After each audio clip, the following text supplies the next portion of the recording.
Come on, get up. Morning, Brian. Stephen, are you aware that you voluntarily embarked upon a PhD in physics? Jane Wilde Hawking was born in a small town next to London on 29 March 1944. Is a British writer and educator best known for her biography Travelling to Infinity, where she tells the story with her husband Stephen Hawking. She studied languages at the Westfield College, University of London, and continued to study until she obtained a PhD, which secured her a place at Cambridge Academy. In 1965, she married Stephen Hawking, and then they divorced 25 years later. From the very beginning of the affair, her husband suffered from a serious degenerative disease that gets worse by leaps and bounds, and she fell into depression. Despite the divorce and the new marriage of the two, Jane continued to look after her husband, who continued his career.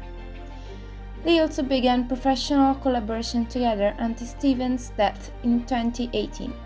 From her most famous work, Travelling to Infinity, was taken the film The Theory of Everything. The film was shot by the great director James March in 2014. The film features Eddie Redmayne, who won the Oscar for the Best Leading Actor as protagonist, who has managed to put himself in the shoes of the scientist extraordinarily well, so well that Stephen Hawking himself, who was present during the making of some scenes, said, "Sometimes I really thought I was him." It's 1962 when Jane and Stephen attend the same English university, Cambridge. They are both model students. She is taken by poetry while he is dedicated to cosmology, looking for a unifying equation that explains the birth of the universe. After meeting Jane, they fall in love and become inseparable. However, destiny has a thought challenge for the young couple.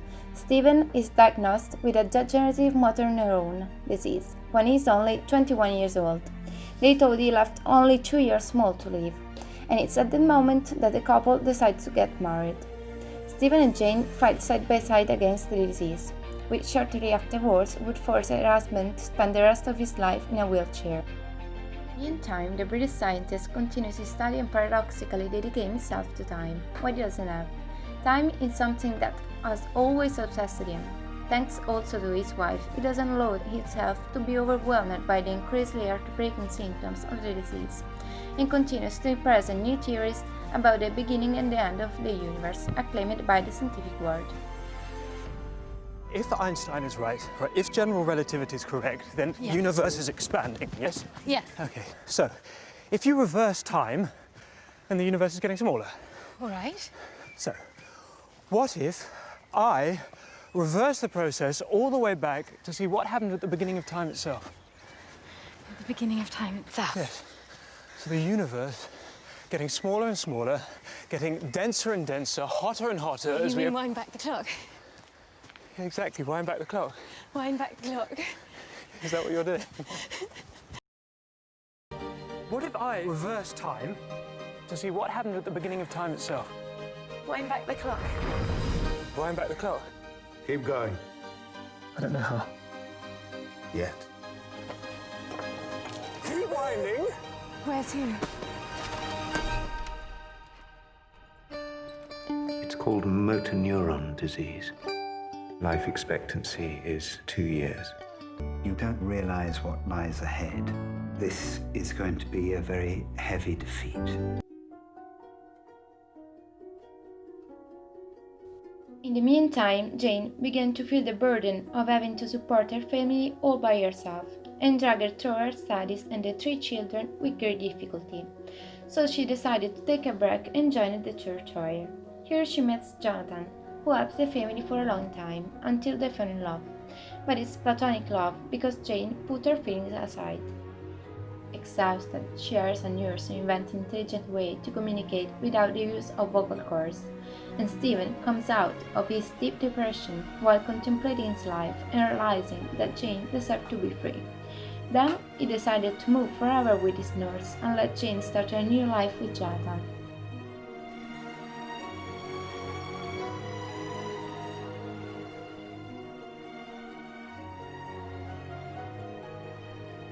Between the film The Theory of Everything and the book Travelling to Infinity, there are differences that separate the fictionalized part of the film from reality. The film focuses much more on the personal aspect and recounts the intense year of the 2 young people's life together than Stephen's scientific career.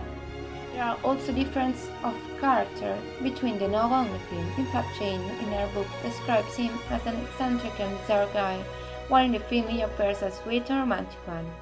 Another difference that leads us to the diagnosis of his disease.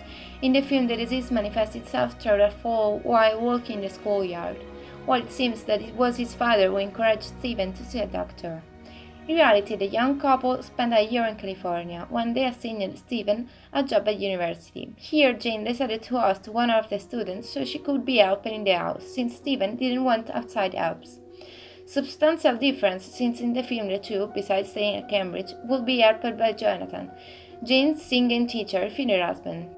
In the film, the crumbling of their love story is coupled with Stephen's physical condition, which was getting ever and ever, but Jane tells how her husband's behavior changed after he achieved fame with the book A Brief History of Time.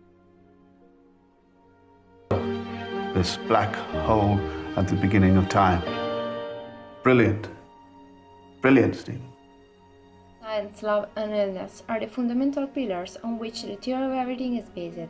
Theory of everything is a jagged range of themes and reflections that intersect. It tries to enter in the heartbreaking condition of a brilliant mind imprisoned and forced to express itself through an automatic synthesizer. The disease brought to Stephen hope by allowing him to fight until his death, overcoming the limits of science. His life is a story of long battle in which emerged victories. On the other hand, Stephen, besides being a respected cosmology, is a big-hearted lover. Love has given strength to both of them to face the bitter illness. Jane, having just been warned of her partner's sad fates, brings out an enormous tenacity and determination, encouraging Stephen to continue his career. A rare selfless and deep love that allows Stephen to realize that his beloved had to get back her freedom. Faith is another important aspect of the life of the true protagonist. Jane is a person who loved poetry and the great classics, often based on various cultures and therefore various religions, while Stephen was atheist, taken by science and physics, had to give a truthful and demonstrable answer for everything, and religion would go against his ideas.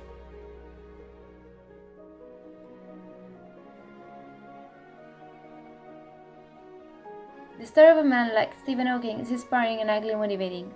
The film or the opera allows us to go into the details of the scientist's life and show that with love you can overcome the limits of the impossible, without overshadowing the figure of Jane, an apparently vulnerable woman who, in time of need, proved to be greedy and fearless against all the expectations of those around her. Stephen's strength was his ability to adapt to the total situation with a touch of irony.